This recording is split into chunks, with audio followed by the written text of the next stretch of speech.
ও এই সেজে পড়ে আছে, মাথাটি এইখানটি দিয়ে পড়ে আছে।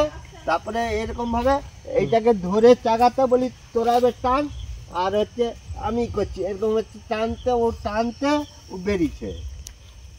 তখনই মানে হয়ে গেছে, তখনই চলে গেছে। আমি হাঁ করে যখন রয়ে গেছে তখনই চলে গেছে, আমি বুঝে নিচ্ছি। তখন থেকেই আমার মন খোয়ায়নি যে ও নাই, ঠাকুর ওকে নিয়ে নিচ্ছি উপরেলা। আমার তখন থেকেই মন ভেঙে হয়ে গেছে, হাঁ করে যখন রয়ে গেছে আমি তখন থেকেই বুঝে নিচ্ছি।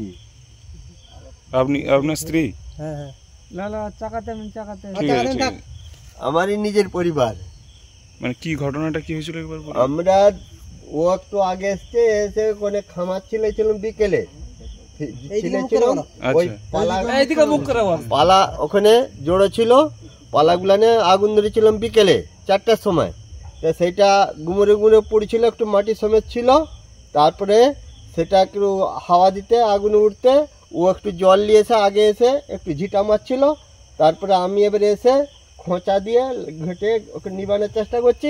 তারপরে ও বলছে যে আমি পালিয়ে যাচ্ছি, যে এসে এইখানে করে একটা শব্দ পেতে, তো আমার ভাইপো এবারে ওখানকে এসেই বলে ভাই আয় বলতে আমার আর একটা ভাইপোকে ডাকছে। তখন শুনতে পেতেই আমি ছুটে এসেছি।